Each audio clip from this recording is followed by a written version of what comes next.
Good afternoon, everyone, and welcome into the press conference for the 2026 DGPT Doubles Championship at the Preserve, presented by Simon Line. Yes. Totally adorable. Love it. You guys already matching. We're now joined by Eagle McMahon and Simon Lizotte. I'll start with you, Simon. Still presented by Simon Line. And this was a really big undertaking a couple of years ago. What does it mean for you to still be a presenting sponsor at a tournament? Well, last year was the first one. It was new territory for me. Obviously, MVP is very familiar with sponsoring events, and they know what they're all doing. But no, it was a cool opportunity. I love what Kale had going on here. Obviously now taken over by Charlie and Gotta Go, Gotta Throw. And this tournament just has vibes. I want to support the vibes, and just being part of this project that is our life is pretty special. So it's been a cool ride. When we look at what it means to have a doubles tournament in such a large capacity, such a large scale, we're not really used to it. We used to have national doubles decades ago. We have world doubles, which doesn't feel quite the same. I'll look to you on this one, Eagle. What does that mean for you and for the sport for us to have this brand new format? Well, it's not brand new, but new format at such a high scale. I think it's just honoring the grassroots of the sport. Growing up, coming up in the game, Sunday doubles at Johnny Roberts for me was something I always looked forward to. There was state doubles I used to play with my dad. So the fact that doubles is being brought to the biggest stage just feels like we're paying homage to all of our disc golf roots. What a great perspective, and so this one will be for both of you. Both young players turned obviously into phenoms and some of the greatest to play. Simon, when you were at the course as a 7 or 8 or 10-year-old, did players look at you and sigh when they're like, oh, I got this kid for doubles, or were they excited? I actually didn't really play competitive disc golf like that until later in my career, maybe like 13, 14 years old, later in my career. Right. And where I grew up, at least in my local disc golf scene, doubles really wasn't that big of a thing we were doing. We didn't even have a course to play. So disc golf for me as a kid was a bit different than it is over here. But no, once I got to playing tournaments, there was the Friday doubles before every event, but it was usually bring your own partner. So random draw doubles, I don't think I ever did that until I once did it in like 2015 or something at Golden Gate State Park. Is that the right word? Mm-hmm. In San Francisco. And yeah, so I was already a professional at that point. Eagle, as you just said, obviously play a lot of rounds of golf with your dad, probably for some of that bring your own partner, but what does random doubles mean to you in the sense of being a kid and then going out? Were you a sought after doubles partner at that age? No, definitely not. I can remember starting out, I probably wasn't somebody you wanted to get, but that slowly changed. They were giving me starter strokes, 2-3 strokes. Those quickly withered away. And then I remember some people who didn't really know who I was, got the 13-year-old, and a few times I was able to carry them to victory. So, shout out Doug Bjerkes. There used to be a doubles league in the winter in Colorado. We got partnered up. Doug, literally the main guy of the PGA now. We were playing together back in Colorado, winning doubles tournaments. So like Mile High Disc Golf Club in particular, have a lot of history. Boulder Disc Golf Club, started playing. My first real competitive disc golf was in the doubles format, random flip. So it just, like I said, paying homage to the roots of disc golf, and it just feels really fun to have a team element out on tour that really matters. Well, let's lean into that. In terms of the team element, I think one of the questions that I'm going to ask everyone today is, have you guys discussed specific strategy for who's going to throw first, when you're going to throw, those types of things? Have you discussed that, or is that free-flowing right now? We're still in practice mode. I imagine we'll be game planning at the end of our next practice round. Yeah, well, in best shot, there's not really that much strategy we have to go for. The strategy is we got a birdie every hole. That's, I think, the plan for most teams out here. There is only a couple holes out here where you can really do a smart layup, and the other person can kind of go for something a bit more crazy if the layup was done successfully. On a lot of other holes, it's kind of just you got to pull off the shot.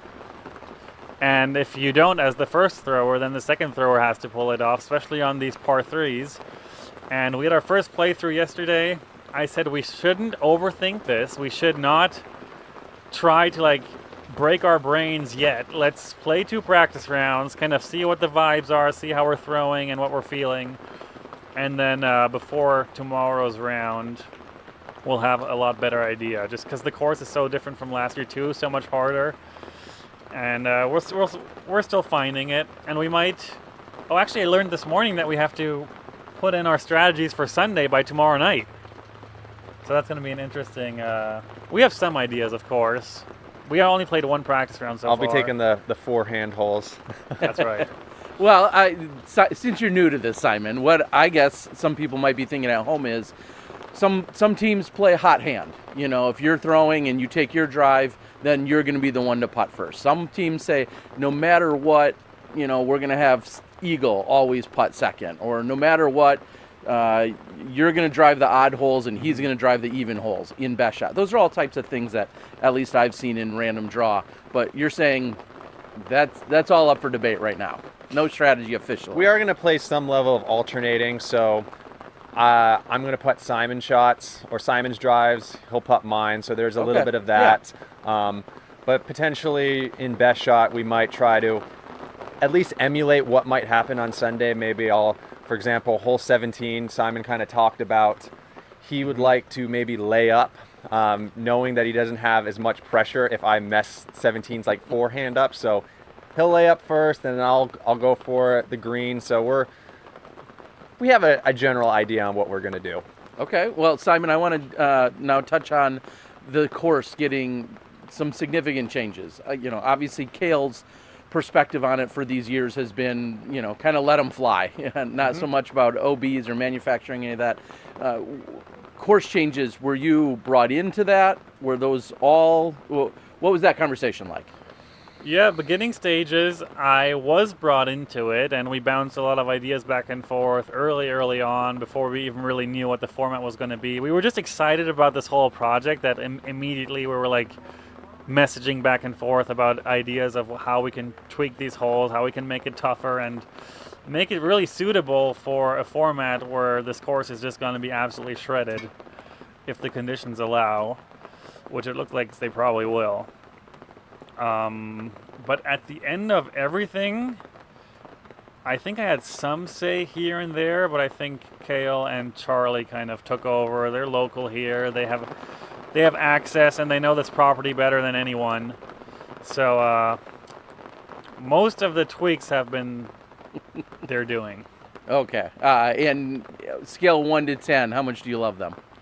I'm pretty happy with everything. I'm not a big fan of hole 15 yet. I've only played it once, so that might still change. But from talking to some other players so far, everyone's kind of has a bit of a question mark on what the idea behind that hole was, because there seems like there's no great way to play it perfectly. Okay, well, when I talk to Cale, I'll have to ask him about it a little bit later. Eagle, we didn't see you last weekend, so just a little bit maybe of a health and wellness check-in on you. Everything feeling good? Was it just a weekend off? Where are you at? Yeah, I took a little bit of time off, missed Ledgestone, and the plan was to be back at Des Moines, but I had the unfortunate news of my grandpa passing away, so I was already at home, and I felt like it was best to just be back with family. So that was the reason why I wasn't able to make it out for Des Moines. Obviously, family comes first. Wanted to honor his life. He's 90 years old. So it was definitely good and sad to be home, but he had a good life, and just trying to celebrate being happy in his name, because I know that's what he wants for me. Well, certainly sorry to hear that, and hopefully some of that happiness, as you said, can shine upon you guys throughout the weekend. Maybe quick final question is, was there ever a doubt that you two would be partners? When this comes about, was it just an obvious phone call? Was there actually some deliberation? How was it? I don't really remember what it was. I would say there was some doubt. You told me about the tournament, and you're like, from what I remember, it says, you want to do it? And I'm like, of course. Yeah. Yeah, good. No, I feel like we had to. Mm-hmm. I mean, we've been, quote unquote, a team Past for decade. over a decade. The Crush Boys, of course, is already kind of a brand on its own. Reunited a couple of years ago at MVP. So just for the storyline, for the fans, for everyone who's been around for a long time, for us, and of course MVP as well, it had to be. Plus, I'd say we're a pretty competitive team, too. Yeah, I mean, we actually, a lot of people have historically put us in a similar drawer kind of how our games are, but I don't think our games could be much different of our strengths and weaknesses and playing styles and shot selection. So I think we have a good chance of making an impact here. The partnership everyone wanted right here. That's Eagle McMahon along with Simon Lizotte. Thank you guys so much for joining us. Best of luck this weekend. Thank you. Thank you. We'll be right back.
Welcome back. I have Ricky Wysocki along with Adam Hammis, and right out of the gates, we're having a final discussion maybe on team name.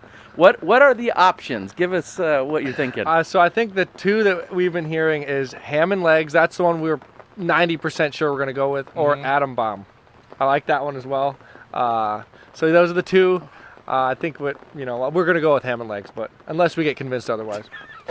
Wow, you guys are really that malleable right off the bat. Yeah. What is that, Adam? What does that say about both of you that even that's up for consideration? I don't know. I think we're too focused on the event itself and maybe not the name as much. We did a YouTube video for Rick's channel, and we kind of let the comments decide the name. So I think Ham and Legs was the top comment. I think we're going to run with that. So let's dig into practice out here. Of course, you guys are both familiar with, but what is the perspective when you're standing on that tee and you know you have the other guy that can still tee off and possibly help you out here? What's the mentality? I think for me and Adam, the couple practice rounds we played this week so far was really being able to practice kind of a safe shot where you can still get a birdie, and then a kind of a go for it shot where it makes it a lot easier of a birdie. So, or potentially a throw in or an eagle. So you kind of have two landing zones for me and Adam in our game plan. We have kind of a layup spot where if someone goes OB, you can hit that first layup zone where it still keeps you in contention for birdie, or the blasted up there on some of the par fives or the tougher par fours to make it easier of a birdie, because some of the par fours are still tricky birdies. So having both those shots in the back pocket, depending on being able to shift based on what your partner does. If they throw a good shot, you can throw them even more aggressive shot, or vice versa if they throw a bad shot. So something that I'm very excited to see is how you guys, what the game plan is in terms of a set, I don't want to say schedule, in terms of a set game plan, meaning will one of you always drive first? Will one of you always putt first?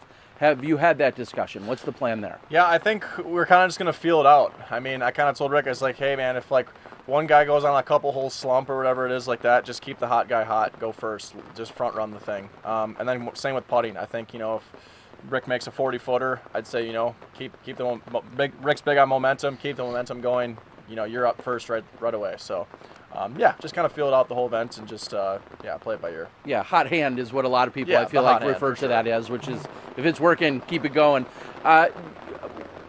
Something that the last group let me into, which I think is just an incredible perspective I hadn't previously thought about, is what doubles has meant to you in your life in terms of going out and playing. We don't have a lot of bring your partner doubles, but there's usually been random draw doubles. Yeah, I mean, doubles is kind of where it all started for, I think, a lot of us. I mean, going to your local league and playing, random flip, random draw doubles, whatever it is. Doubles is fun. It's really cool. The Pro Tour is implementing this format into the tour this year. So it's going to be, it's super exciting. Kind of go back to the roots. Both of you started as young kids in Yep. this game, just like our last two guests. Rick, was there ever a time when somebody was like, "Oh, I got the kid," or were people excited? Were you an asset? No, I think I was a big draw for the most part. I'm sure when I first started, I was maybe not the guy that when you drew me at the local Wednesday dubs, you're like, oh, I gotta play with this guy. He's gonna throw it sidearms into the bushes all day. Or he's going to talk all day. Yeah, really. Annoying. But yeah, we always had Wednesday dubs at my local course, and that was always a lot of fun. You got to see your group of guys hang out, have fun, and the thrill of not knowing who you're gonna get. Are you gonna get the 3-disc chucker, or are you gonna get the stud that's gonna take you to victory? So I think it's a lot of fun. Just building that chemistry with your local community in disc golf is, like you said, like Adam said, that's where it all started. You both have played very well out here. My question would be, what do we think about the changes? And how necessary were they in order to make this event a little more competitive? Yeah, I mean, obviously for doubles, I think this tournament in the past has been known for being kind of open, not as much OB, kind of just get to throw where you want. But that's not the case this year. Tightened up, landing zones, tight landing zones, and a lot of holes are actually designed really well, in my opinion, for doubles specifically. Kind of how Ricky was saying, we have our spots where we're going to lay up to, have a chance at our birdie, and then we have a chance to be aggressive and, hit bigger landing zones to make easier birdies. I think that thought on a couple of these holes was well thought out, and yeah. Yeah, I think, and there's the par 5 now. That's always a good hole. I think that's a great hole. They didn't really change much besides add OB on that right side on hole, 14? And so that's a hole where you could see some fun shots, blast it off the tee, get into a spot, and then, you're not a hole you're going to park, but for doubles, you can get a 50-footer, get 2 looks at an eagle. You might see a throw in. So that's a good hole that I'm excited for. But yeah, I think, that's what it's going to take. Get a throw in, a long putt. There's going to be a lot of teams getting a lot of birdies. You have to get a throw in or a long putt to separate. I think one stroke is going to feel like 3 or 4 strokes in a normal tournament. If you get a par on an easier hole, the whole field's birdieing that. So you're going to be falling behind. It's hard to pick back up when most teams are going to be shooting 14, 15, 16 under. That's what the hot scores are going to be, I think.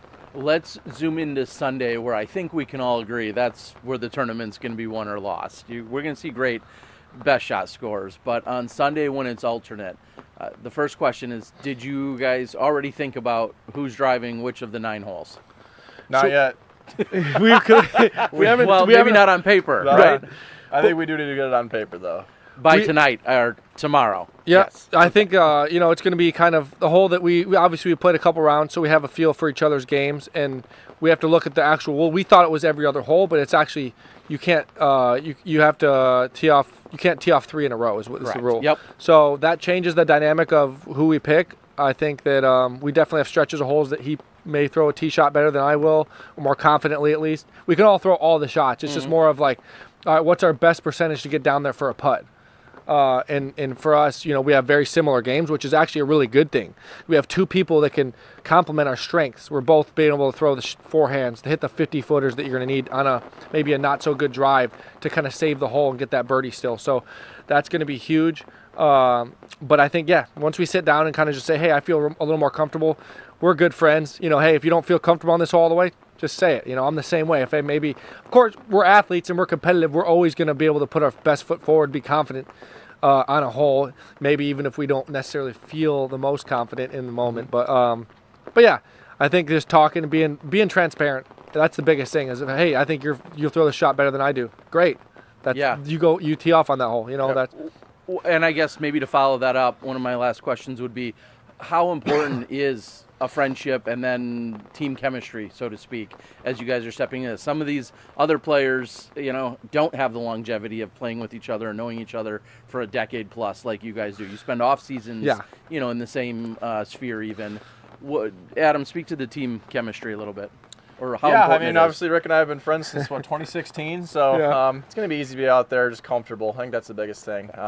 Hopefully don't put as much pressure on each other as most teams will. So, I think that's pretty much it. Any additional pressure on it to think that you guys are certainly one of the toughest teams to beat out there? Is there any additional pressure on an event like this? No, I think we both obviously have the understanding of if we both played well, then we know we can win. That's really the biggest thing. We played a practice round, scored the round, just got a feel for it, and that's huge. I think we, get in the rhythm that way, and kind of that's really our biggest thing is we get in a rhythm, get some momentum, and we can definitely go out there and shoot a 17, 18 under 2 days in a row. That's very possible. That's probably what it's going to take. And I'm excited for the opportunity, and hopefully that builds a lead to where we can have a couple stroke lead going into the alternate. 17, 18, you could do that 3 days in a row. All right, that's Ham and Legs. We got Adam Hammes along with Ricky Wysocki. Best of luck to you guys this weekend. Thank you, Terry. Let's go. Yeah. We'll be right back.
Welcome back. We've got Raven Klein and Hella Hansen now joining us. Is there going to be any team that has more fun than the two of you? No. Yeah, I don't think so. All right. Well, let's start with last weekend. Super exciting, of course. Ella, I think one of the biggest takeaways in our interview after you've taken down the Discmania challenges, how excited you were looking forward to this weekend. Does that tell us everything we need to know? Oh, we've been plotting and planning for a while now. So yeah, I'm pretty stoked. We're gonna have a lot of fun. Raven, in your home state, extra, I'm sure, vibes and feels, and probably extra gallery coming out to enjoy the weekend. How excited are you for this? I'm so excited. I mean, when I first found out that doubles was going to be at the Preserve, I had mixed feelings just because I thought about all the people who play in Minnesota who try and get in on the qualifier. But this is such a perfect venue for trying something like this for the first time because the fans are always great. We have a ton of volunteers, and I just think the players really get to try some fun shots out on this course. A consistent theme we've had is what doubles has meant to our players in terms of their early career, and I'm going to look to you, Ella, and you probably had the least amount of experience with doubles. Is that a fair statement? Yeah, definitely like that specific format, but I also have played a lot of team sports, have a lot of experience with that, so yeah, I haven't done a ton of doubles. I've done, mixed dubs at Worlds every year I've played, And then Raven and I played doubles at U.S. Women's last year and took it down. So as soon as we knew doubles was happening, we were like, all right, we got to run it back. Yeah, Raven, has there been any kind of conversation? Obviously, you're good friends, but has there been any strategic conversation you've had with her that maybe she didn't already know or assume within playing a doubles format? Nothing that she hadn't already thought of. Like, we've had some good strategy conversation, and we're both very straightforward with the fact, like, certain strengths. She throws further than me. We would be dumb not to utilize that. Like, that's not something I take personally. I'm just like, yeah, why wouldn't we have her throw on certain holes? And then there are a couple tunnel shots and things here that really play well to some of my approach games, and we've both been putting extremely well. So we had a lot of fun going through practice rounds. And it took us one round, and we were pretty much dialed in, and we're already ready to submit our alternate shots All right, for jumping Sunday. ahead. I love it. I love it. So you guys are confident in the alternate shot on Sunday. Going into the first 2 rounds, when you're playing best shot, have you also developed any kind of strategy? You guys have played together before, but have you developed a strategy about, will one person always throw first, will one person always putt first, or is that in the moment kind of thing? I mean, I think a lot of people kind of think of like, oh, I'll lay up so you can go for it. But I think it's just like, first person go for it, and then if you roll away OB, like, then you can think about laying up. But, you know, chances are if you don't make it and you stay close, you might as well run it twice, you know. So we haven't really talked about like who's gonna throw first, but definitely a couple strategic, you know, on the new hole 7. I'm probably going to go for the second bubble, and Raven will probably go to the shorter one. Yeah, see how it goes. The changes out here, either of you, if you could speak to them and what you saw, it feels like a very different course considering the OB that's been added. I think the changes play well for a doubles event. I think I'd have a lot more opinions if they were like, these are the changes and it's still a singles event. But for doubles, I think it's great. I think they did a nice job of rerouting where people are going to walk for that new hole 15. It's a good, you know, they really thought it through. They weren't just like, we're going to cross this road and everyone's going to have to fend for themselves, you know, because things like that can sometimes get pushed under the rug. But I like the layout, and I think it's going to play really well for doubles, but we expect pretty hot scores. So that was one of my next questions. It feels like there's a lot of pressure to birdie everything. What realistically do you think we're going to see out there in those best shot rounds? I mean, I think for FPO, there's maybe a couple of eagle opportunities. Definitely a few eagleable par 5s, but I don't know that they're like, oh, this, you know, multiple groups are for sure going to be eagling this every single day. So I would not be surprised to see some 15, 16, 17s, like multiples of those. It obviously depends on the conditions. Maybe if it's going to be raining and windy, that's going to affect it a little bit, but especially for best shot, I think we'll see some high double digits. Yeah, we already talked about this. She said it. Okay. Something else maybe you could talk about, the team name. Give an explanation as to your team name and what it is. So when I first met Ella, it was back in Georgia in 2022, and she was wearing a t-shirt that had latkes on it, which is a Jewish like potato pancake, and I love latkes, and I was like, oh my gosh, your shirt. And that's kind of what I think is like the beginning of our friendship. And we actually found out that we both have the same Hebrew name, which is Rivka. And so we're causing a Rivka, which we were like, no one's going to get this, but we like it. Yeah. It's like the Hebrew version of Rebecca, so it's like a ceremonial name, kind of. Like when I had my bat mitzvah, that was how it was referred to. So, yeah, now people maybe will understand, but on paper it's a little harder to read. Well, and to be fair, I did a little Googling last night because I'm like, is there something I'm missing? And so that's why I very much appreciate the explanation. When we look at alternate shot, again, I feel like sometimes even friendships can get strained when somebody throws or you've thrown them into the woods and you're like, oh my gosh, I could execute this with, you know, my eyes closed. Should we worry about that? Is there going to be any jabs thrown around out there? Well, that's a different question. Okay. Are we going to be holding grudges? No. Are we going to throw jabs? Maybe. That's kind of just part of it. But we were talking about that on the course yesterday a little bit, and I was like, picking a doubles partner is always, could be a sensitive topic for some people. Like, I know there are friends who like, I'll never play with each other. And I'm like, hey, way to know yourselves. But I think that we're in a pretty good position. How much mentally, just in terms of shifting from a very competitive last weekend or every weekend that's singles to then showing up to a weekend like this, are the vibes different, so to speak? Is the excitement level up or down, the competitiveness? Like, how do you kind of summarize that? I mean, for me, the vibes are going to be up because sometimes when you're playing and you're like, oh, sweet, I got a great card tomorrow. I'm guaranteed one person that I love playing with every day, so it'd be hard not to enjoy it. Yeah, I think it's a little bit different on the competitiveness. Obviously, like, you know, we're still trying to have good practice rounds and, you know, figure out our strategy and things like that. But I think this is a really, really well-timed. I was a big part of the discussions in, like, deciding whether we wanted to do this or not with the player council.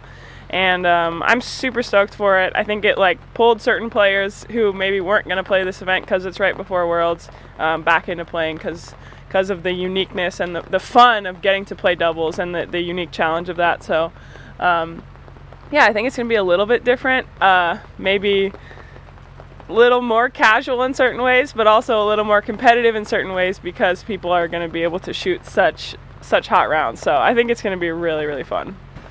I think there's high expectations of such a creative and fun team like yourselves. Should we expect special handshakes or wardrobes? Like, what should we, you know, anticipate and expect? We do have some matching wardrobes. Not just with us, but with our caddies as well. So that should be pretty fun.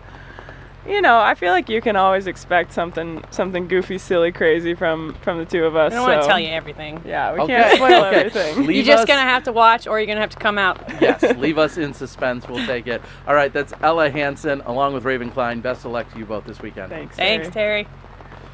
We'll be right back.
Welcome back, Nate Sexton, along with Big Germ, Jeremy Coling. I'll just lead with a really open-ended one. How excited are you guys for this? Excited. I think this has been something that I've been hoping for / even asking for over 10 years, to play doubles at the highest level, to see the best players in the world in this format. I think it's going to be great for the fans. I'm even excited to do the Jomez coverage. And I wouldn't say that's usually the case. I like doing it, but I'm not like excited to get in there and record the video. And this feels like another level up for me, just because I think we'll have new things to talk about, new strategy to discuss. It's so different than just singles play that we have been doing for as long as anyone can remember. Yeah, I mean, echoing a lot of what he's saying, I think that what is variety is the spice of life. And I think Disc Golf Pro Tour is a lot of the same thing in different places, same people, same objective, and that's fine. I mean, I love it. That rinse and repeat is a part of my life, but when you mix it up with something like this, that little tiny bit of difference in the event structure psychologically goes a long way for the players. And I think that this kind of stuff is the lifeblood for the tour. When we have the match play events, when we have things like this, it just kind of keeps things fresh. And I think that it really helps the player's psyche, because it's obviously it's a competition first and foremost. It's also entertainment for those on the other side of the OB line, but it's also it's just fun. And I think that's the most important thing, that when we're on tour, a lot of times we lose sight of the thing that brought us into the sport in the first place.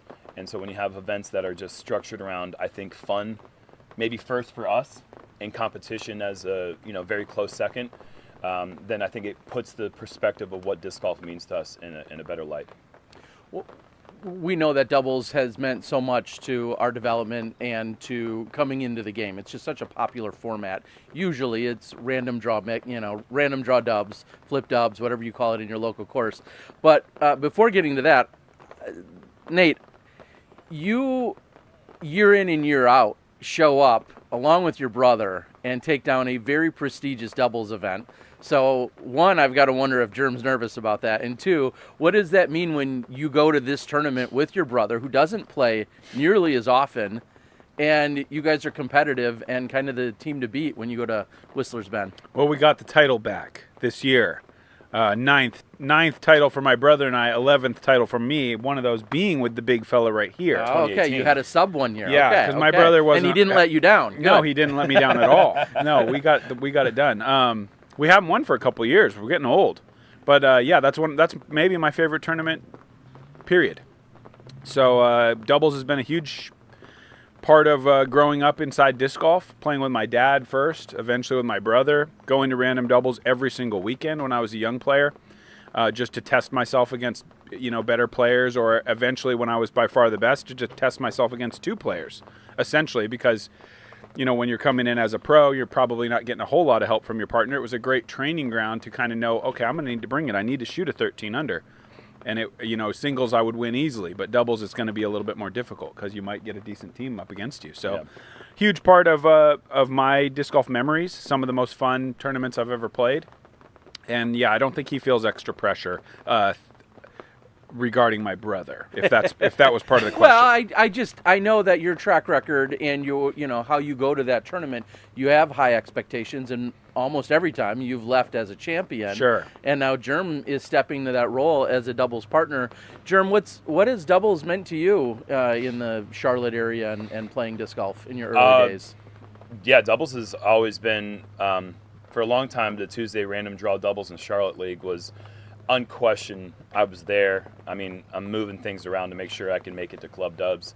I ran it for a season or two because it meant so much to me. I wanted to help others, have someone to facilitate that for up-and-coming players. So, doubles has always been really important for me. The last big doubles tournament I played was 2016 U.S. Dubs with Paul Ulibarri, and we took it down a week before I won the U.S. title. So, that event, the confidence that I got from playing with Yuli and from becoming a winner that week leading up, translated into the best week of my life in disc golf. And so doubles has meant a lot to me. I think in 2009, Henry Childress and I played a doubles tournament in South Carolina. We won, and I think I won my part of the payout was $395, and to that point, it was the most money I'd ever won. Mm-hmm. Again, put me on a high.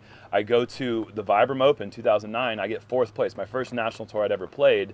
I didn't even know what a national tour was, but just this. I think the week before, getting me in the right place mentally allowed me for success at this tournament that I didn't even know what level I was playing at, and I didn't even know I wasn't qualified for the USDGC. I qualified at that event, and so. I think it all just doubles for me has always been this place where fun is the most important thing. Also, when I play my best disc golf, it's in doubles.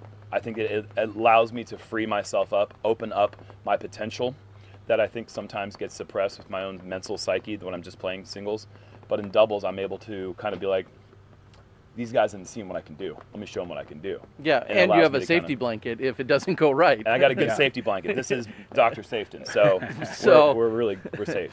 Exactly. So to follow that up, what was the discussion like for the two of you to potentially team up? Was it at all awkward that there may be someone else in the mix, someone else that talks on a mic with you, or I'll anything take like this that? one. Sure.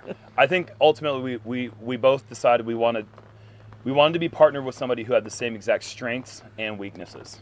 So that way we would really be in trouble on the shots that we struggle with. Hole 2. And then Wow. like the holes that we should probably birdie just singles, we're going to make sure we really get those in doubles. That's an interesting strategy. Everyone's trying to balance it with strengths and weaknesses, not us. No, We you're want just to make sure doubling down. we're both aging athletes. Yep. Our prime is a few years behind us, and we're both going to struggle on some of these technical backhands. But the one You never number know. We might not. we might not, but Right. we may or may not. Yeah. But the number one rule that we have for this week is No apologies. No apologies. And that does bring up a very valid point that this sometimes can test relationships. And I know that sounds dramatic, but Sure. sometimes you play in a tournament and when your partner misses that 10-footer for the win or the tie or throws you into the woods and that sigh comes out and all you're gritting your teeth thinking, oh my God, what did he just do to me? No apologies. All We're right. going to try. yeah, but we're going to try. But I mean, if Sexton doesn't show up to Sunday night commentary, you'll know why. Okay, this would be one less. Is there a strategy to the best shot in terms of hot hand or always throwing on odds or evens? Have you guys talked about any of that?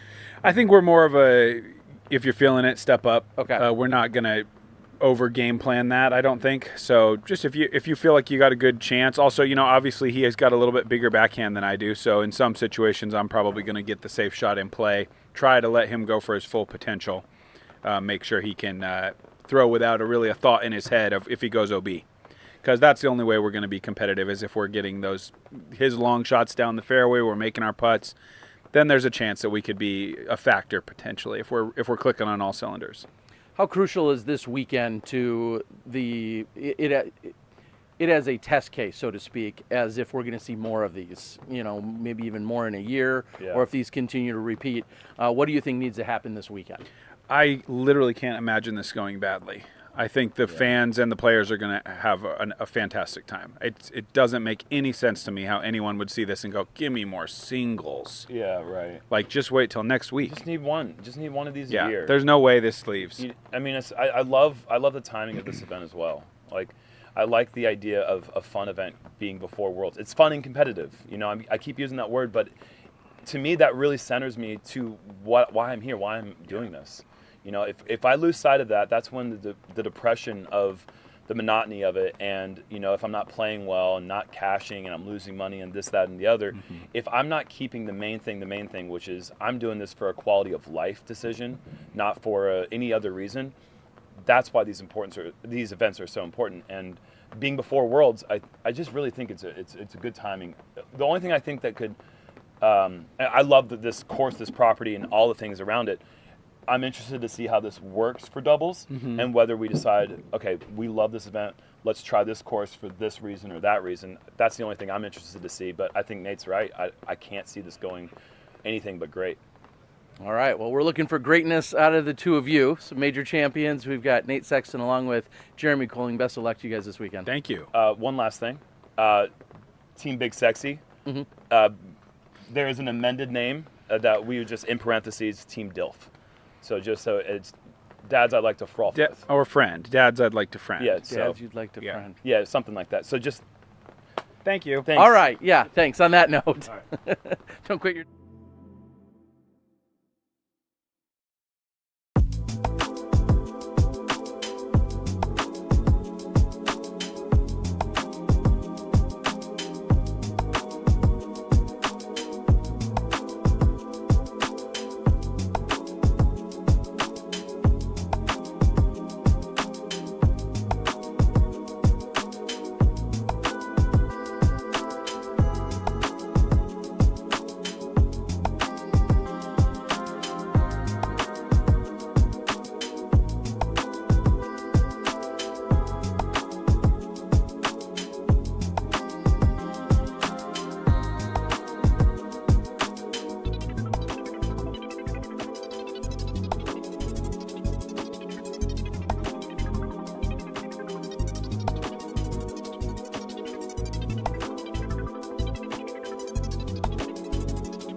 Welcome back, everyone. The Robinson brothers. We've got Ezra and Isaac.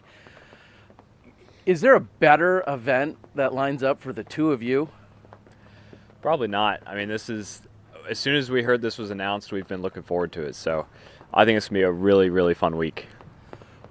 When we look back at the history of playing doubles, whether it's a flip doubles or random draw at the course or whatever the case might be, were you guys in on that scene, or were you guys playing in that you had each other to always play a given casual or practice round with? Yeah, I think ever since I can remember, one of the main things we did growing up in the sport was go out to our Saturday dubs at Alexander Park in Lawrenceville, Georgia, and we would play. I remember not wanting to spend $5 because I was like, this is just a waste of money. I'm too small, but I wanted to, compete.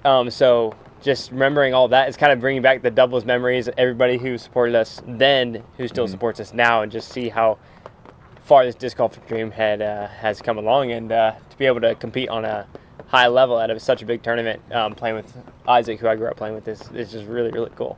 Yeah, I just remember people paying for us to play doubles, Dad paying us in to pay doubles, and it was just And if so we won fun. anything, we just paid them back. Yeah. But if we didn't, then we wouldn't have to. So really fun memories. Yeah. At what point did you guys realize, oh, people are excited to get me?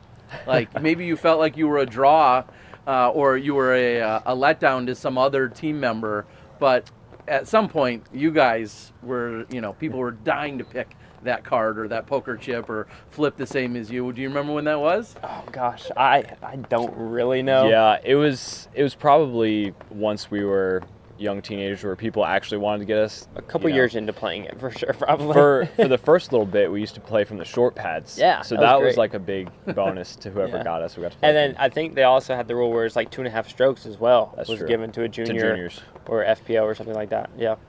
No extra strokes given this weekend, but the group we just talked to said that normally you would try to find a partner that can help you with the weaknesses you have. I guess my question to you two is, are there weaknesses between the two of you? Do you make up for anything in the other person, or how do you guys feel like you line up? There will maybe be one forehand thrown this weekend. Okay. And it's probably out of the woods somewhere. So, But I think also Ezra's throw-in, his circle 2 putting percentages are a lot higher than mine.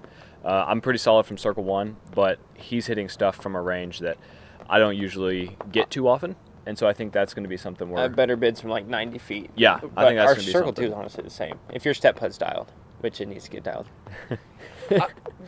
Clearly, there's no other team that knows the other person's game as well. How exciting is that? Just having maybe that comfort or that knowledge. It's great because I was watching the other press conferences in the car on the way here, and it's just like everybody's asking like, oh, well, what, all this. They have to figure out how to get along with each other, honestly, because like I can't imagine like Calvin and Gannon are like probably the best team here, but it's like they don't ever play practice rounds together. They don't know hardly anything, but they're so good. But like we play every single week, multiple practice rounds for the last, how old am I? 24. For the last 20 years, since we've been playing together. So it's great. It's a huge bonus. That chemistry is obviously built in for the two of you. What is the standard for you guys when you play? I know you probably don't play a lot of doubles rounds together, but do you have a standard about one person putts first, one person drives first, odds, evens, anything like that? Yeah, so I think we've kind of game planned pretty good for this week, and I think what we're going to do for best shot is Ezra's going to go first every single time. Yep. And he can just throw free and not worry about any pressure or any shot whatsoever. And I'm going to be, kind of carrying, I guess, more of the weight or the pressure when it comes down to it. If he shanks a shot, then you I got can that put world champion like mental game, Yeah, so I think we're going to do that, and we already got a good game plan for alternate shot too. Okay. I don't need every single hole, so to speak, on Sunday in terms of what you're doing, but what was the main thought process to how you selected your holes on Sunday? Yeah, basically we just kind of talked about, playing all week. We've seen he throws a tee shot better than I have, and so, or he has a disc that's better suited for that hole, and so we kind of base it off of that. And when we look at the scores, we expect things to be very, very competitive, assuming we have good weather, of course. Have you guys thought about a number that you kind of feel like you need to get to? I would say like 41 down for the weekend would be really solid. Yeah, I've been thinking around 42, 43, so that's, you know, 2 15 unders and then a 12 under in alternate. I think that's going to be pretty close. If people go higher than that, it's going to be pretty crazy. In terms of course changes out here, how would you summarize it? What are your feelings on what we're seeing out here this year? Yeah, some definitely needed to be changed just because, you know, we're playing best shot dubs. So, I mean, if Gannon's shooting 16 down here last year by himself, clearly you got to change something for best shot dubs. But some of the holes, not my favorite. Not my favorite. I'm not a huge fan of hole 15. Okay. But I think it does supply the difficulty that we need to have this event here, for sure. So it's overall really good. I think when people thought of the preserve in previous years, you know, best shot doubles easily 18 down or 19 down. More, yeah. This time, I think you're going to be seeing a lot of scores between that 14 to 16. So it's definitely a lot harder, and I think that's good for doubles. There's some teams that feel like they're, you know, obviously the favorites or out in front because they're super strong teams.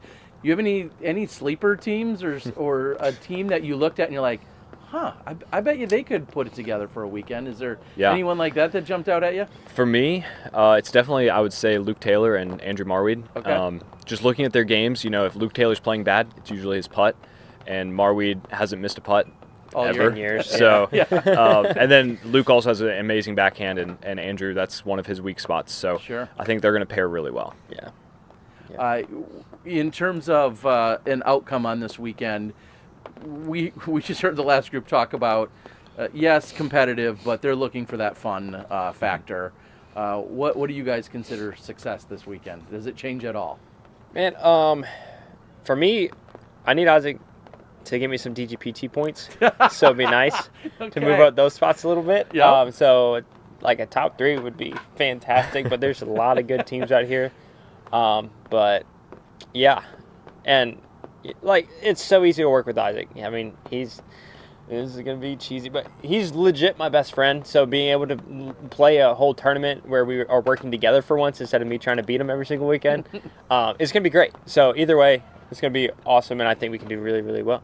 Yeah, I'm here to win. So yeah, me too. That Me too. would be I didn't want to say no. Obviously, I want to win, but you know.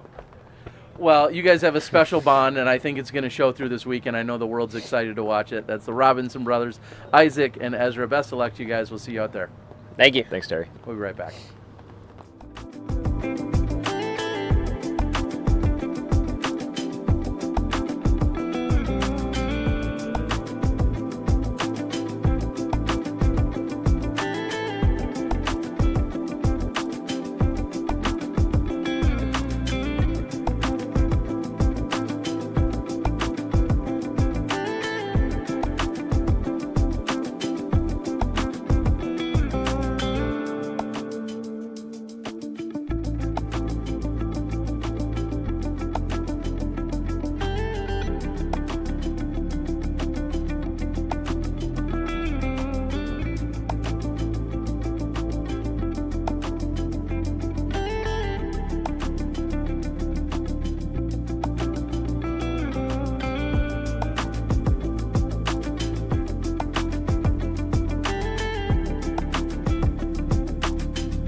Welcome in. We've got Kelvin Heimberg along with Gannon Burr. Nothing's changed. There's a big X on both of your backs this weekend. Let everyone into how this team came about. Text message. Yeah. Wow. Who hit up who is the real question. I hit Calvin up. I was desperate, man. I was like, I need somebody good. Did you, in a serious note, did you have any hesitation or even second guessing of like, well, what is he gonna say no? Might he say no? Does he already have someone else? Like, what was going through your head? Because this is a big decision. Yeah, I thought there was a pretty good chance he already had a partner, but luckily he didn't, and he said yes, and I was like, sick. That's pretty much that's it. And Kelvin, what did it feel like to get asked by Gannon? And had you been asked by anyone else? Were you holding out? I wasn't holding out. I was procrastinating. I think Albert had asked me. but I didn't respond to him. So, but yeah, no, I was procrastinating, and then I was in Asia when he hit me up, and I don't know, when you get asked by the best player, it's pretty hard to say no. So yeah, is there any reason in the world that you would have said no? I mean, can you think of anything at all that the internet hasn't already thought of? I mean, if I had already said yes to someone else, I would have said no. Yeah. You know, I would have been claimed at that point. But yeah, that would probably be it. I mean, I don't know. I think it's our first like elite series doubles tournament, and you know, I feel like as I said, you get asked by the best player, and if you want to win, it's hard to say no. One of the conversations, besides just the overall edition of the OB, is specifically hole 15. We just heard Ezra actually talking about it. Gannon, I'll ask you first. Course changes, and then maybe dial in on 15. Do you have a differing opinion? Yeah, I think the course overall is probably playing 4 strokes harder probably. But the OB is a lot tighter. It really feels like you need to get out here and pick your landing zones, which I like a lot. I think that's important. They took away some of the like high spike hyzers on some of the holes, so you have to actually throw like a shot shape now instead of just a straight to the moon shot. But I think we might be trying to break hole 15 by going over the top. I think the landing zone's a bit too specific, honestly, for where they're looking for. So I think we're gonna try today going out to the right and then throwing a spike hyzer over. It seems like the most consistent play, and especially maybe like alternate shot, that might be a safer play just to get a par. And have you guys, speaking of alternate shot, have you thought ahead to Sunday and who's going to be driving which holes? Have you guys filled out that piece of paper, so to speak, yet? We're procrastinating. Yeah, okay. Procrastinating. Haven't filled it out. I thought about it a little bit like 30 minutes ago. Like, I think I'm throwing hole 2 because he doesn't like hole 2. I'm so bad at hole 2. But I'm good now, though, I guess. Yeah. Beyond that, not a whole lot's been figured out. You guys don't have as long of a history as some of the other teams out here. Obviously, the Robinson brothers a moment ago, it can't be any longer than that. But what does team chemistry mean in this event? I think just figuring out what is going to be most comfortable for everyone. Personally, for me, I want to be going first on the putts especially. Maybe not the tee shots, but definitely the putts. I want to be going first. I get a little bit of anxiety if I have to go second. But so I think just figuring out, like you said, figuring out the alternate shot, who's going to throw which hole, and what we're most comfortable with based on our strong suits and stuff like that. I think that's going to be big for us. Have you thought about the pressure of having to, so to speak, pick him up if he's missed a putt? Has any of that bother you? Does any of that faze you? No, I mean, I don't imagine I'm going to have to pick him up too often. I'm just here to help maybe I don't know, maybe 3 holes, I think, is probably what I'm supposed to check in for. So if I can just check in on the right, 3 holes, we should be good. Okay, so you're looking for the easy ride this weekend. When it comes to if you guys were to take this down, does this feel as prestigious as any of your other Disc Golf Pro Tour wins? It's going to count as a win for both of you.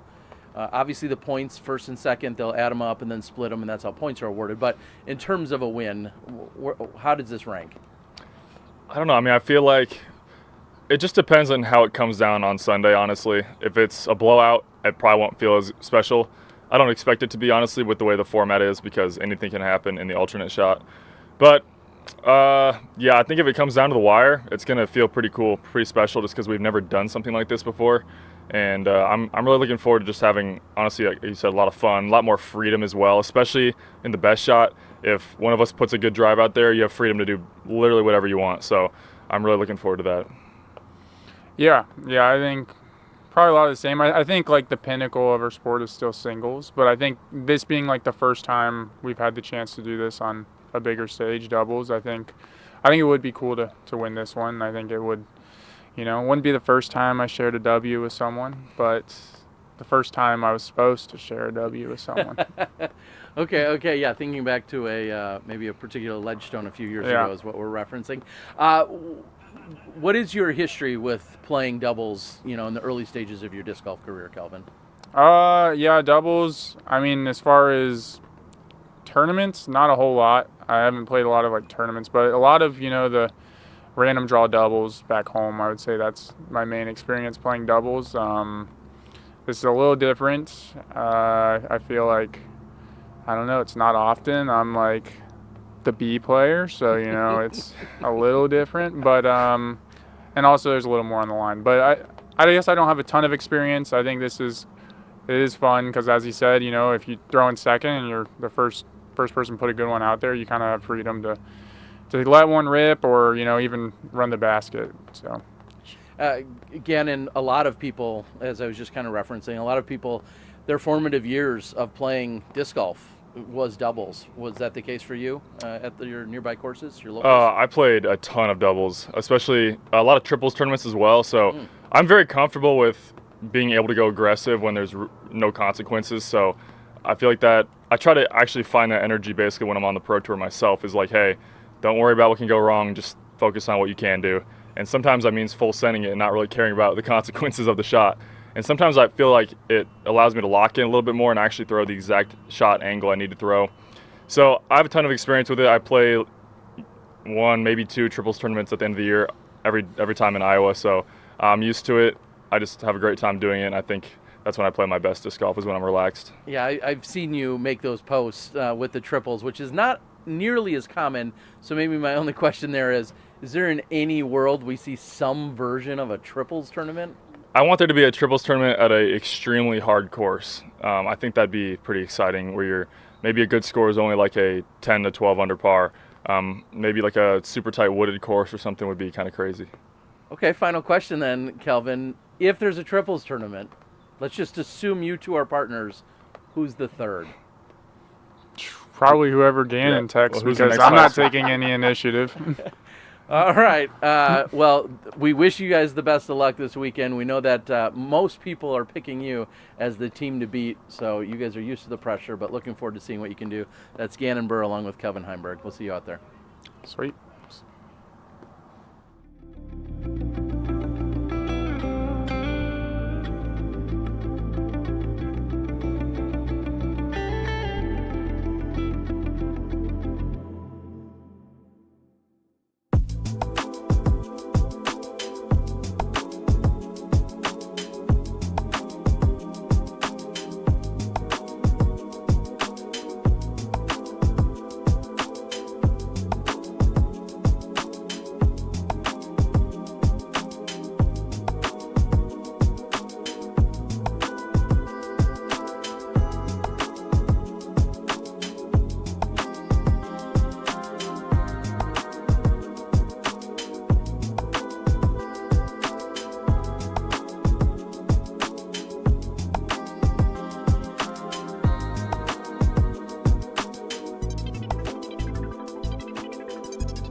Welcome back. We now have Owen Scoggins along with Taylor Chosick.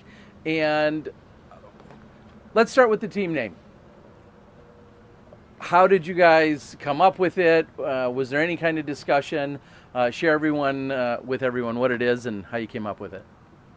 Yeah, so we're Team California Girls. It was a pretty quick decision. We weren't fully set on it, but we submitted it in because we were asked to pretty early. And yeah, I'm from California, and Owen, has moved and lived in California for a while now, so that's something we have in common. And we're opposite in a lot of ways, but that was one common feature that we have together. I think there was certainly some confusion out there by the general public, not necessarily knowing that you had California roots, because we saw you after your college career and where you were living and everything else. So it makes perfect sense. Owen, how did the conversation go for you two to team up? Who reached out to who? What was that conversation like? Well, I was very happy when Taylor was text me like, "Hey, you want to be on my team?" I was like, "Oh yeah, this is my dream team right here." She texted me, and I was like, "Yeah, I would love to be your partner." And then the our team name was easy. She was like, talk about like, hey, what do you think about Team California Girls? Like, oh yeah, because I live over there. But also I have a second name too. I was like, maybe Team Get It Done can be cool too. Okay, but I feel like California is the number one, and then if we just not that, and then Team Get It Done will be a second thought for me. But hey, I'll love our team name. Yeah. Well, we'll see if the California Girls can get it done, and then that maybe is the mantra or the motto out there this weekend. A lot of people talk about getting a partner that helps complement or maybe fill in some gaps or holes in their game. Taylor, clearly, plenty of distance. Owen, you're obviously incredibly accurate on the green. Did you guys think, was that kind of the game plan, Taylor? You were thinking, hey, can somebody help maybe a little bit with the putting while you put out big drives? Yeah, and actually it doesn't feel as much as the putting. I think we've both had a pretty good season of putting so far, like both putting in 100% on any given round, but just the accuracy from like 300 in, she's deadly, and obviously I can bring the distance for her game, so yeah, just those fairway hits and staying clean and staying out of the OB, I think was where I was leaning. Sunday is the alternate shot, and by tomorrow you'll have to submit what holes you're each going to be teeing from, as you can each tee from 9 holes, but no more than two in a row. Have you guys already locked in what holes you're going to be throwing on Sunday? Almost from day one when we practicing. When we practicing day one, pretty clear like who's gonna take what hole, because her game and my game is so different, and then it's so clear to see the picture, like this hole is you, this hole is mine, and pretty much like even hole 1 we almost locked in, and today we already writing down from yesterday this hole, so this morning we went out and we just practicing. If the hole I throw, the hole she throw, like we already we nailed it, yeah. Taylor, knowing that you're relatively new to the disc golf scene in the last few years, you don't maybe have 10 or 15 years of doubles history like it's been so formative for many players. What's been your experience in terms of playing in a doubles format, casually or competitively? Yeah, so the most doubles that I've played has been at Huntington Beach Disc Golf Course. Okay. Whenever I'm back visiting family, after I'd started playing, they have like a doubles league every Friday with like a huge ace pot, gets a lot of people to come out, and all the holes are, about 300 or less. So everything's aceable, and it's just a lot of fun. Owen, I have to assume everybody was excited to get you. You've been an incredible putter and arguably some of the most fun out on the course compared to anyone else. What was that like for you back in California? I'm always play double just like she does, but my partner is most of the time was the man, because we don't have a lot of lady out there as the partner, but I have a lot of experience play double with a lot of men. So, and also like when I practice with her, me and Taylor, we're so easy. Like we look at each other, we know what we're talking about. Like it's the most easy like partner I have. Like hand up, because our communication, our design, we not even have a second thought. Like okay, what you should do that. We already know. Like, and then also we cooperate very well. So we just ready for tomorrow. The excitement out there. What kind of score should we expect, especially in these first 2 best shot rounds? Is every hole birdieable for the two of you? Yeah, pretty much. I think we've had even like 2 or 3 eagle looks in our best shot round that we put in out here. So yeah, I don't think there's any hole that you can't expect to see a birdie on from.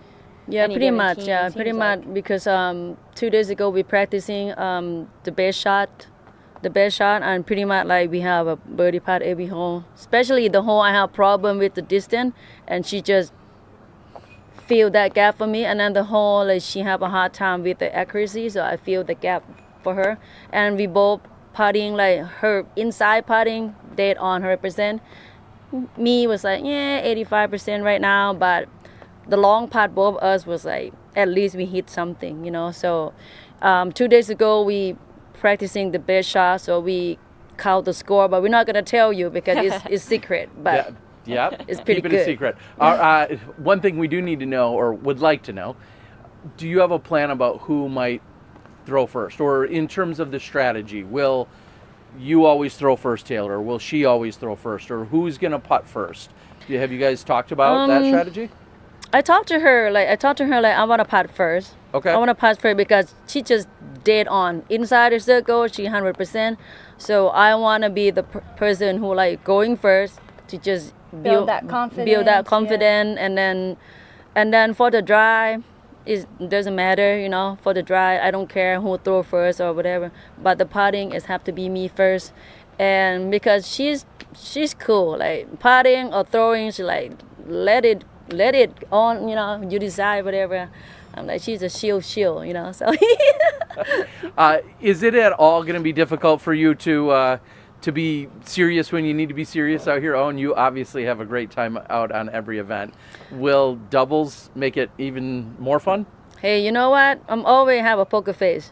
You know, I might be laughing, I might hear that, but inside me, when I step on the tee pad, there's a business going on. Like, even I can talk, I can chat with people, but when I walk to the putting, when I walk to the drive, that thing is shut down, that thing is blocked up. So that's who I am. It might not happen with a lot of people. Some people might have to be like not talk at all for be focused. Me, I build this way, and of course I'm always serious, and her too. Like she's come here for like, oh yeah. Looking to cash in with Owen. Taylor, how do you feel like your, we'll say, poker face and or game in general, how do you feel like it meshes with Owen for what she was just saying, when she can turn it off and on? How do you feel like your demeanor is on the course? Yeah, I think that's something that I've been working on since getting on the Pro Tour, is like finding that balance of having a lot of fun but also locking in when it's time to play. So I think just playing with her makes that easier, helps me learn how to do it better. And yeah, my putting's been feeling pretty locked in. I feel like I could almost just be chatting next to someone while putting and not really have too much of a difference. So hopefully it feels like that this weekend. Yeah, I'm very proud of her putting. Like, it's having 3 days. I'm practicing with her inside 30. I think she can even close her eye and putting and make it in there. Like, I never see she miss the putt. Yeah, I'm like, that's good for me. That's even helping me when I practice with her, and it's helping me putting a little bit better inside the circle. I'm like, oh yeah, because she's just so confident. And then I see her putting, that's build me confident, because she's gonna make it.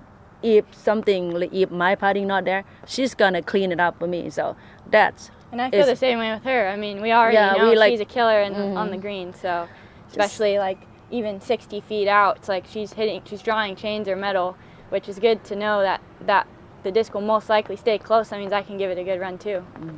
Well, maybe if it gets to that point of entertainment, we'll see if Owen can blindfold you on one of the putts out there. Maybe if we have like 3 strokes, you never know. Right. All right. Well, sometimes anything goes in doubles. That's your California girls, Owen Scoggins and Taylor Chosik. Thanks for joining us. Good luck to you this weekend. Thank you. Thank you.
Welcome back, Katrina Allen, along with Silva Sarnin, joining us here. Certainly one of the powerhouse teams on the FPO side. Very excited.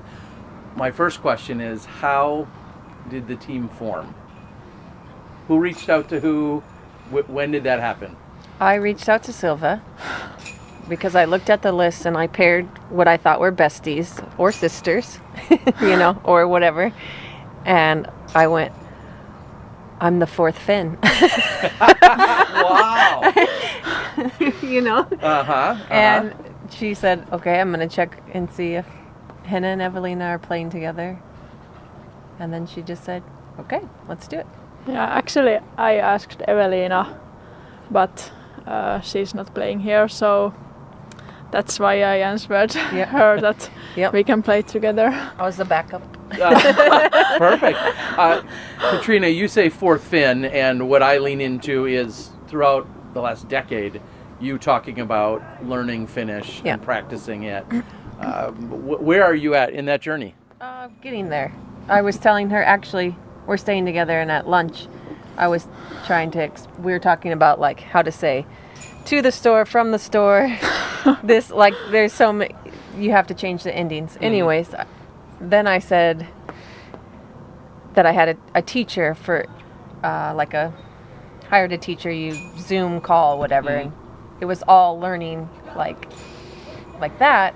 And then I said I finally watched a movie and realized doesn't matter what I learned because spoken Finnish is so different. And so I spent 3 years learning how would you say,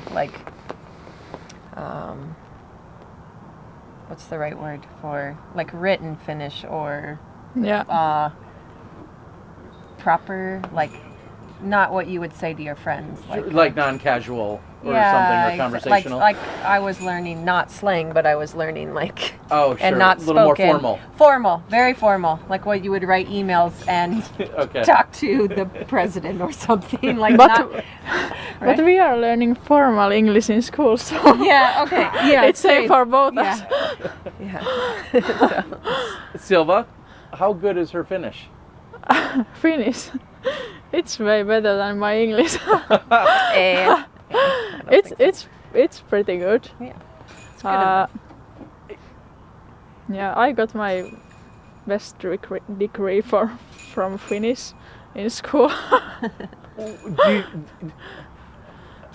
Do you like that someone is trying to learn Finnish? Does that make things easier for you in seeing somebody trying to learn your language?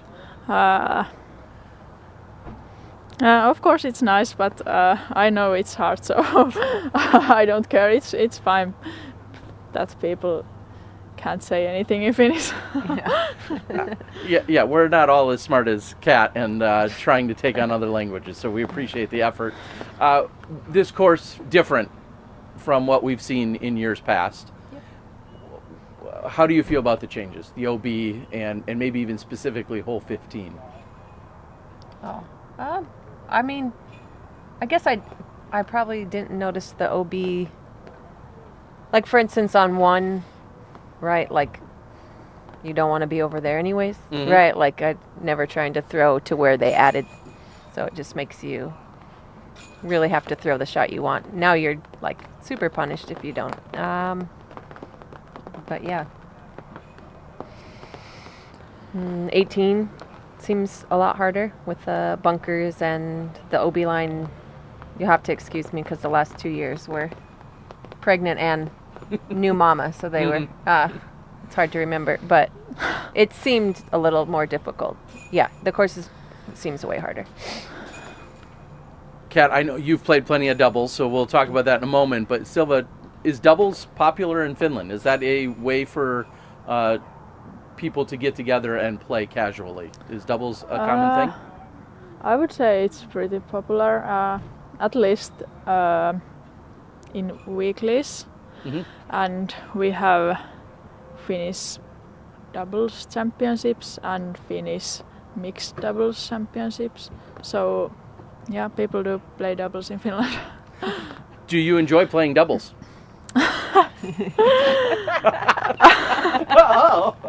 I haven't played in years, but I guess it's more exciting, or I get more nervous when I play doubles compared to when I play just myself. Why do you get nervous? You're one of the best players in the world. Why do you get nervous? Yeah, I don't. Maybe because I don't play just for me, and I play for us. Okay, and Kat, clearly you've played a lot of different doubles formats. Yeah. Mixed doubles, divisional doubles, and then obviously plenty of casual doubles. What has doubles meant to you throughout your career? I love doubles. I don't know. I once said years ago, I played winter leagues in Arizona where we played doubles all the time, and I was like, man, I should talk to myself the way I talk to my doubles partner. I'm like super encouraging, and they can do no wrong, and so I guess you should know that. You could not throw one good shot the entire weekend, and I'll be your biggest supporter. Maybe years of coaching, I don't know. I become just like, it's fine. So yeah, anyways, I love it. Yeah. So yeah, you could not throw a good shot all weekend. I don't care. How does that make you feel? She just said no pressure. But it's funny that you're nervous because I'm most nervous because you're so great. Yeah, I know that, and I don't want to put pressure on her, but I don't want to make mistake for us. Yeah, it is more pressure. If you care like how you play by yourself, then you're wanting to play well. It's a good thing what you're saying. I think I respect it. I feel the same way. I'm gonna be like not wanting to mess up a single shot for her. Yeah. Have the two of you discussed the alternate tee shots? You're playing alternate on Sunday, and you have to actually submit it ahead of time. Have you talked about who will do what on Sunday? Not yet. I think Eloise will probably choose for her. She's our coach. The crayons will come out, and she'll just circle. She has Legos set up. And she's ready. No, we will. Yeah. Okay. I think tell me what you think. I think our games are very similar, and there's not many holes where it's, in my opinion, it will matter. Yeah. I guess. I think. What do you think? Yeah. I don't know if it goes like A B. It's same time we would choose it. Yeah. I don't know. I think we both feel confident that we can execute the shots and I trust her to execute. I think our games are both very solid all around. Like we have most of the shots, so should be okay. We're not like she's all sidearm, I'm all back, and she's lefty. I throw 50 feet farther than her, or she can't hyzer flip. She can't do this. I think we're good shot shapers and very similar games. So obviously, there's points on the line, there's money on the line, everything else. Is this just the right amount of balance in terms of being competitive and fun, or will that question have to get answered come Sunday night? I didn't know there were points. Yeah, there are. Okay. So if you were to take first, they'll take first, and if you guys were to win, they'll take first points and second place points, combine them and split them. So I see. You're going to earn points for the tour here. Cool. Okay. Awesome. It's good to know. Should do more research. So any thought about just the overall, adding it this time of year, this kind of format? Any thoughts on that? I guess I obviously didn't even know, so I wasn't even thinking about it. And I think what's helped me play well lately is I'm not thinking about rating or points or anything except for I just want to go out and play well and have a really good mindset. So that's my thoughts. Yeah, I don't know. Maybe it's good warm up for Worlds. I don't know. Okay. Yeah. Looking forward to it. I didn't play last weekend, so it's nice to play at least one tournament before Worlds. And that will be my last question. You're feeling fully over your illness. Do you feel 100% or no? Yeah. Right now I feel really good again. I had fever and sore throat, and it was horrible. I didn't do anything else than laid in my bed for almost whole weekend, but it's over now.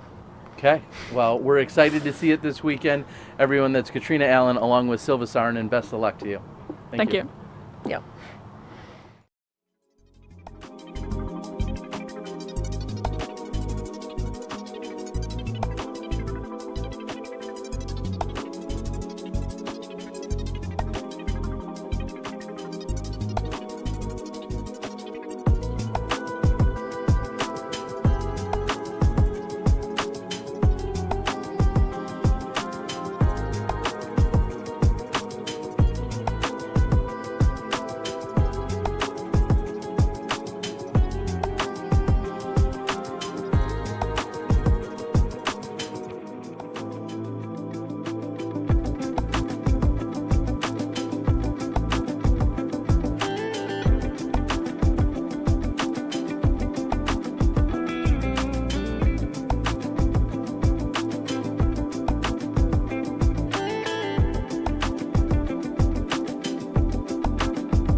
Welcome back in. We have Alexis and Valerie Mondahano.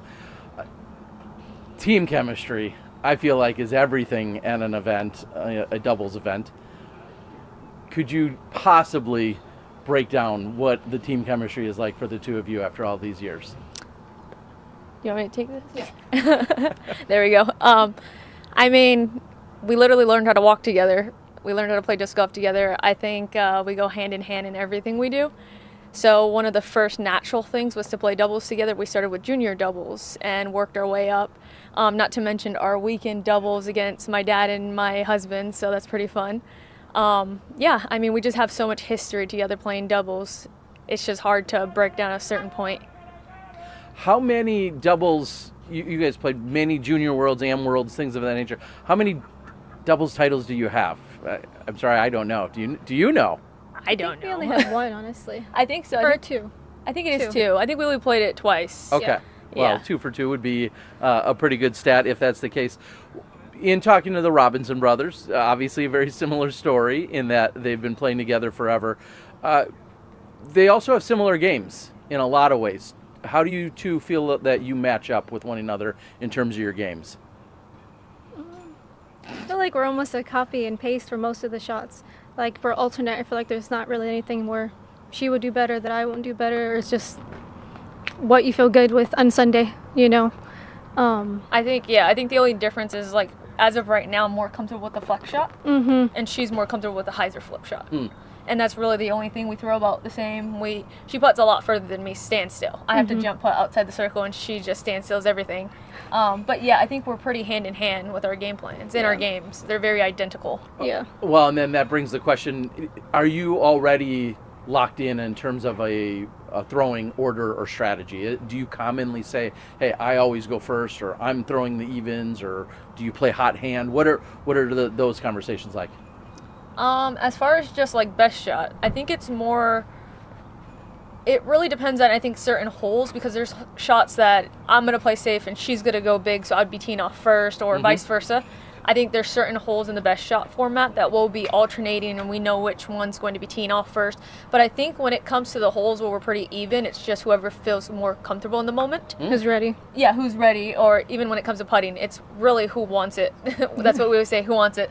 So I find that so interesting, especially with the history that you have, because I think of doubles partners that almost always have a specific strategy that they almost always stick to, and the fact that you're still fluid, so to speak, after all these years, maybe says a lot about your comfort level. I think so, because I think when I get matched up with a new doubles partner that I'm not used to, I'm always like, would you prefer to go? Do you want me to go? How do you, want to handle this? Like, I need structure. I need to know what I'm getting myself into. And I think it just shows the comfortability level that I'm on with Alexis, where we kind of are in sync already mentally, where we're like, we know what's my comfortability level. She knows, and I know hers. Yeah, so it's crazy. You don't have a structure, but yet you're comfortable with it. Yeah. And again, that says so much out there. And now honing in on Sunday's alternate shot. Have you two thought about who's throwing which tee shots and the strategy that you're going to submit ultimately for that? Yeah, we kind of figured it out today for the last practice round, which I think went solid. It rained for about 10 holes in the back, but I think we figured it out. Yeah, I think there's maybe 3 holes that we can pretty much toss a coin to see who throws it. But it really doesn't affect what most of the layout is for us. I think there's 3 holes that we want to talk about and see who really wants to throw those tee shots or who's more comfortable with the second shot. I think that's really what's varying on those 3 holes for us is who's more comfortable in the second shot. I love that extra insight. And one of the clarifications I'll make is that no single team member can throw 3 tee shots in a row. That's one of the rules that's being played for this modified alternate. And I guess I look at the front versus the back. Is there any section of the course where you're like, hey, this is where I feel like I'm more honed in, or is that just a toss of a coin for you guys, like you said? I think toss of a coin, honestly. Okay. I feel like it just, again, it depends. It depends on who's throwing the disc better or who wants to throw the shot. That's really what it depends on. Some of the excitement surrounding this event is the camaraderie, the maybe a little bit of trash talking, some of the other fun that can be had. Should we expect outfits? Should we expect any special handshakes?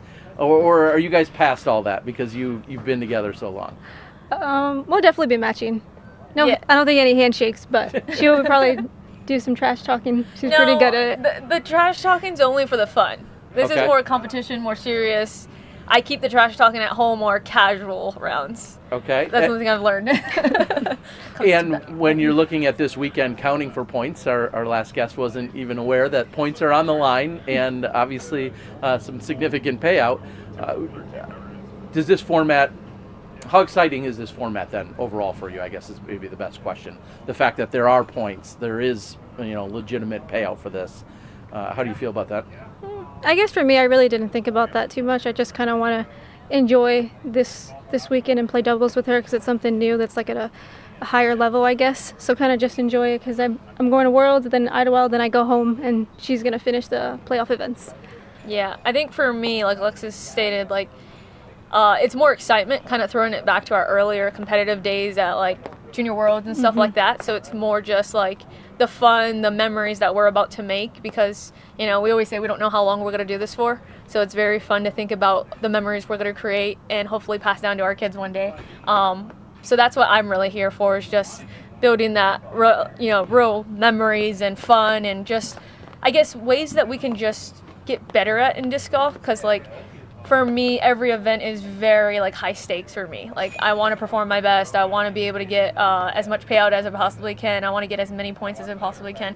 But doing it with my sister, somebody that I'm really comfortable with, is just a whole new ballgame for me. But it also reminds me just to take a step back and kind of build memories and cherish what we have right now. With that being said, was there ever a doubt when this got announced? Was there ever a doubt that you wouldn't play together? Did either of you? No. No, I told her I would be mad if she picked somebody else. You said what? I'm sorry? I would be mad if she picked somebody else. Okay, so the assumption was there that you guys would play together. Do you remember seeing it or hearing it, the announcement that there was going to be this format? Do you remember what your reaction was? I remember talks of it. I remember a lot of players were talking about it, but I'm never a player just to go off of what people say. I want to know facts.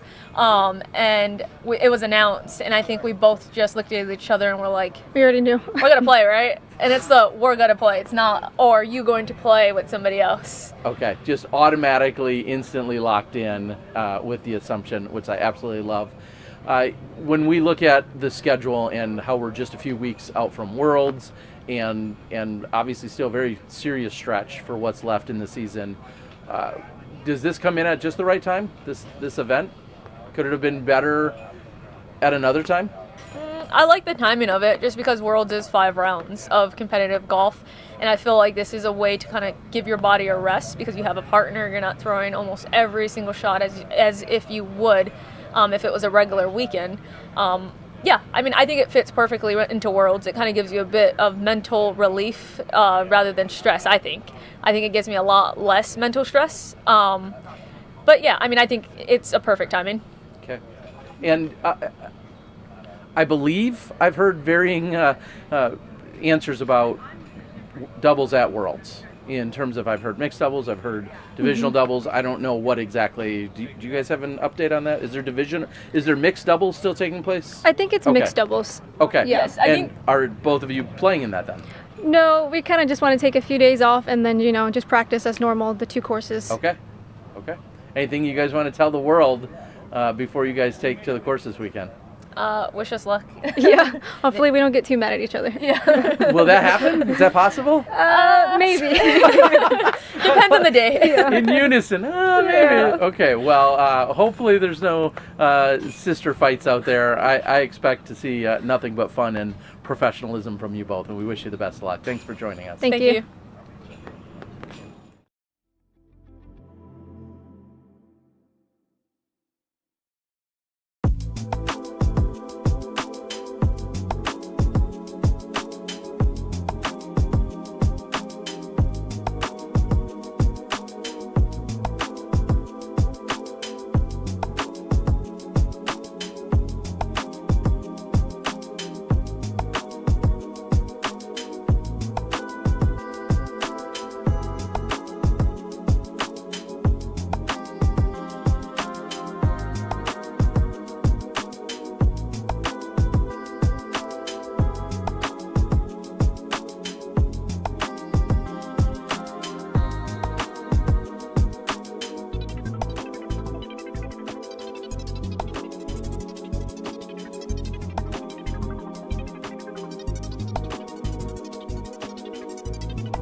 Welcome back, everyone. We have Odie and Kale.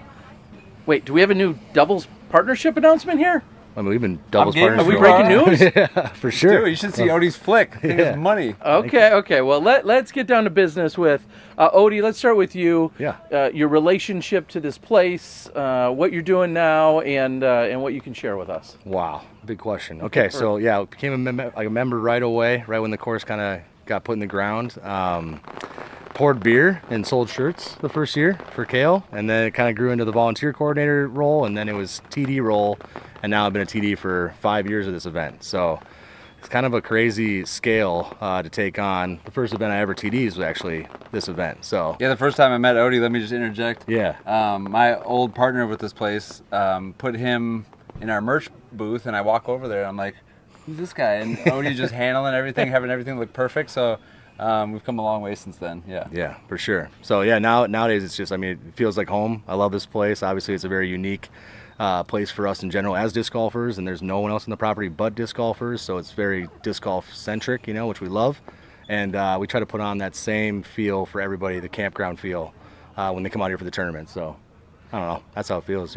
Yeah, and certainly a homecoming for you as well. And now you're even wearing other hats outside of just running this tournament, which Correct. Yeah, so as a marshal now and as a venue and logistics manager for the Pro Tour, it's kind of crazy, being a part of the overall DGPT team and having the LOC hat on at the same time and trying to make it all make sense all at the same time while, making sure that we are staying true to the core for what the preserve should be. So, yeah, it's been a different role this year for sure, Terry. Yeah, the DGPT stole him from my airborne tour, so that's cool. Thanks, DGPT. Took my ace. Yeah. I'm just kidding. Well, and with that, Kale, you being the original designer here, as you just said, business partner to making this place a reality, it's been such a great evolution, really. I mean, I feel like we came in right as a reboot during COVID, and then it's just blossomed in so many different ways since then. How would you describe what we've seen over these last few years? As a absolute dream. I mean, to think that, 2020 is so far in the rear view now, it's kind of crazy to think how time flies, but it's been a dream, getting this place up and running, getting the Pro Tour here that first year, which is, does not happen too often. And then now being, this is the 7th year? 7th year. It's amazing. And I don't have ownership in this place anymore, but now I can, enjoy it for what it is and, see all my peers come into town and be more of, a greeter. And I think I enjoyed it back then, all the work, but now I think I get to relax and enjoy it a little bit more as being on the other side. Yeah, we're certainly looking through it with different lens at this point.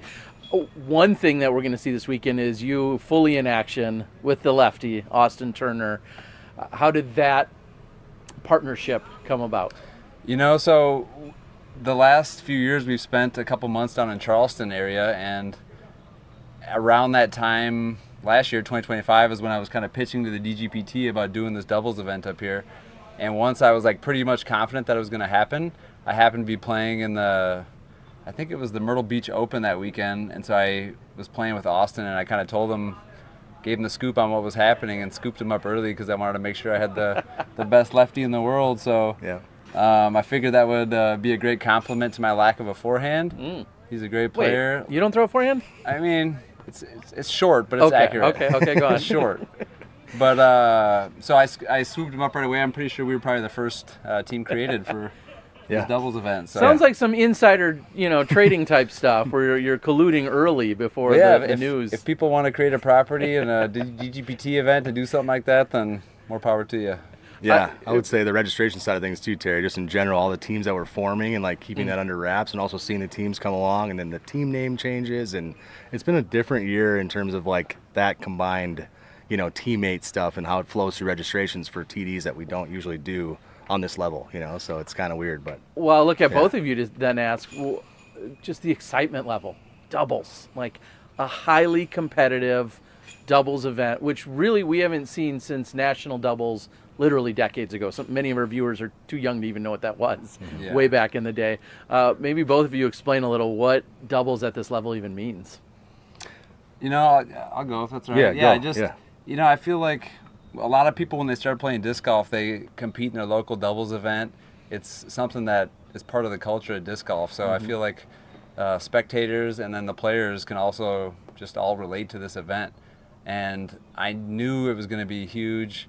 And it's been really fun, seeing all the hype kind of build all year, seeing people in practice rounds throughout the Disc Golf Pro Tour season talking about it, scheming about what's going to happen here. I think the ticket sales are going well, so people are excited to watch. I hope the DGN viewership is huge. I know the shot making is going to be really special, those first couple rounds especially, and then the alternate shot's going to bring a lot of pressure, and I think it's going to hopefully this will be a staple for years to come, because I think it's going to be huge. Yeah. Maybe lean in just a little bit to the relationship that formed just last year with Simon and the Simon line and him as a presenting sponsor, and the conversations that then ensued when you're going from him becoming a title sponsor last year to now not only re-upping for that, but then completely changing to this format. How did that conversation unfold? Well, him jumping on as a title sponsor was just amazing. One of the most popular players in the game to be involved with this event. He's always been a supporter of the Preserve and my original design philosophies with the place. But when I was pitching the Pro Tour on it, I reached out to Simon right away to see if that was something that he was into, because I knew he was going to be the title sponsor this year, and he was totally on board. He loved the idea. Mm-hmm. Kale thought about literally October of last year. He called me about it. What do you think about this idea? I loved it right away as well. If we could pull it off, I think it's super important what he pushed for points and for real money for it as well, to bring it to that level at the Elite Series event. So it was if we can pull all that off, I think it was an awesome way to kind of transition to keep the preserve fresh. And yeah, the air is just a little different with people doing practice rounds and the way that they're talking about their shots. And then, we're having them all submit on Friday night for an actual lineup, for the actual modified alternate round. So it's, I don't know, things are just a little different this year in general about, strategy, I guess you would say. Yeah, as you said, just the feel in the air, and then watching people, it was said earlier, Calvin and Gannon don't necessarily play practice rounds together. They play on lead cards together all the time, but they're rarely out necessarily having practice rounds together and talking about strategy, and that's just one example. Is there in any world that this becomes more than 1 week or one weekend of the year? Is that a vision, or do we keep it extra special by this doubles event only taking place once a year? It's funny you say that, because I remember hearing a podcast earlier this year with like Simon and Eagle, and Eagle was saying, what if this just becomes like the biggest event of the year, and maybe we've been doing this whole thing all wrong this whole time. Right. I know he was being a little facetious with that, but yeah, I mean, I don't think there's a chance that this doesn't work. I know the players are excited. I think the fans are. Yeah, second that. I mean, 100%. I feel like in general, the doubles, I don't know if we're going to really throw it on every different event or go to different places.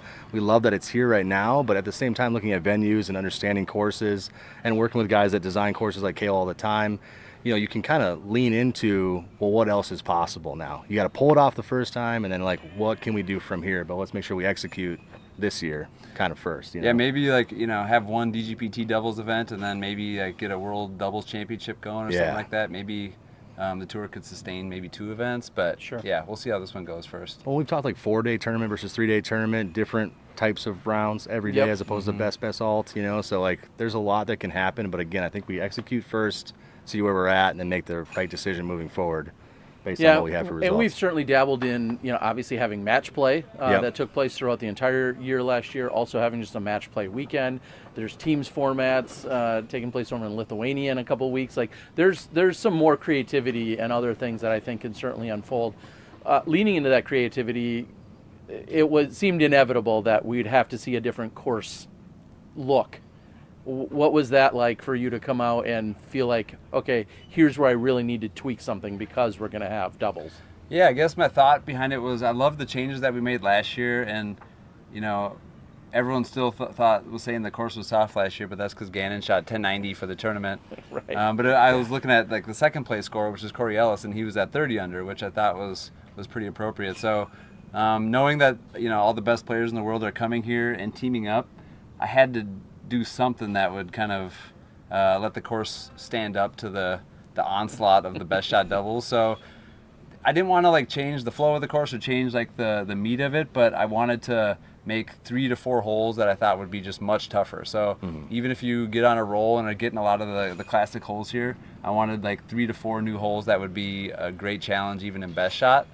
So I think that's why kind of 6 played out the way it did. Right. 6 and 7 both. 7's totally different for sure. 15 and 17, those are the biggest changes. Biggest changes. There's a lot of tweaks, We've bunker tightened up rules. 1, we've tightened up 4. We're going for risk reward shots too. A lot of times Kale and I would be looking at it and just deciding what makes the most sense for someone to absolutely bomb one, and then is there still a spot for them to play the strategy of let's make sure we're safe all at the same time. And that's a challenge for sure when you're looking at a course that's been in the ground for singles for the last 6 years, right? So yeah, hole 7 is the perfect example of that. I wanted for the MPO players, in best shot, the first player to try to stick the B landing zone, and then free up the second player to kind of go for the big shot. So I really I don't think anyone's going to shoot 18 under. I don't think it's going to happen. I think it's tough. I've heard a couple of people saying that it's going to happen multiple times, but prove me wrong. I mean, if anyone's going to do it, it's me and Austin, but besides that, so. Yeah, but perfect. With that, the one hole that I've heard on repeated a few times today was just hole 15. So is there anything that you want to explain or describe for everyone? Well, what are people saying about it? I think it was specifically, Raven who said she wasn't sure what you were going for. I think was, if I'm paraphrasing. That's fair. So what I was going for was, I love that tee pad. We're right there on the Mississippi River, but where the old hole was, it was the most uninteresting hole that we had on the course. So you throw through the gap from that tee pad, and you throw a big shot, and it was wide open. I mean, the challenge was the Mando, really. Yeah, and then it was It was to not the that pin. not that difficult of a hole, and also not that exciting. So what we Mhm. wanted to do was get away from that old green area and create something new. So I wanted you still to have to get distance off the tee, which is the tee shot doesn't change that much, but then I wanted it to be a tough par 4 without being like long. Like, Okay. it's not that long of a hole. So I want you to have to like be able to shape the disc kind of nose up around the corner, and to get into circle 1 is tough. Like, there's not like random trees in the middle of the fairway or anything, but to get the disc to carry that far left is a tough thing to do. So I wanted like people playing the hole well to have 40 footers at it, kind of thing. So that was definitely supposed to be one of the tougher holes, but I'm sorry I don't like it, Raven. I don't know that she said she didn't like it. She just said she didn't necessarily understand what you were going for, and 15 came up a couple of times today. So I'm really glad to hear that I'm input. hoping that as people play it more, it'll kind of grow on people, because Right. I like the challenge of it. I don't throw as far as a lot of these guys, but for me, I think it's really fun to try to make discs do things that they don't do all the time. Right. Well, and the pin placement too on the hillside still, creating the rollaway action as well. So it's like when he came out to throw it the first time, obviously we didn't have a pin in the ground either. So it's like you're just trying to look at all the different avenues that it could be and where we place things. Would we tweak in the future? Possibly, based on what happens. But And then the final part of it is flow for the players and for spectators. Yeah, for sure. So, where it is on that side of the road over there is closer to 16's tee. So people can spectate right there on 16. They can spectate 15, and then they can also spectate 10, which is just across the creek there. So Right. it did a lot for the spectator flow, I think, as well. Oh yeah, big time. Moving people through that area is already kind of tough, where we split from VIP and GA, and so having other zones where shots can be coming in, like we're thinking about all of that all at once, while also trying to design a course that's Yeah, these good players enough aren't thinking for- about that stuff, are you? Yeah, No, thought not. Yeah, there's a lot that goes into that aspect. I don't want to get too sidetracked, and we're about to wrap up, but there's a return of the duck? Did I hear? Is that happening or no? It was supposed to. The duck actually was in Ohio, we heard. Its neck started to tear, head ripped off. No Ooh. duck. No duck this year, We sorry. still have the blocks for it and everything. We were prepared for it. Okay. The duck's head ripped off in Ohio 2 weeks ago, and he lost out on like 5 other gigs. We're feeling bad for the guy for sure, but Right. yeah, no duck. Okay, I was unfortunately, yeah. thinking we saw some rain here, and I was like, this is perfect duck weather. Kale, last question really is, any chance we see an upset somewhere this weekend? Yes. And Yes. are you going to call it? I love Gannon. I love Calvin. I respect both those guys, but I don't think they're going to win the tournament. I'll say it now. Oh. I've played so many doubles tournaments, and I'm sure a lot of you guys have out there as well. Weird things happen in dubs. I've seen some players that just gel at the right time, shoot ridiculously hot.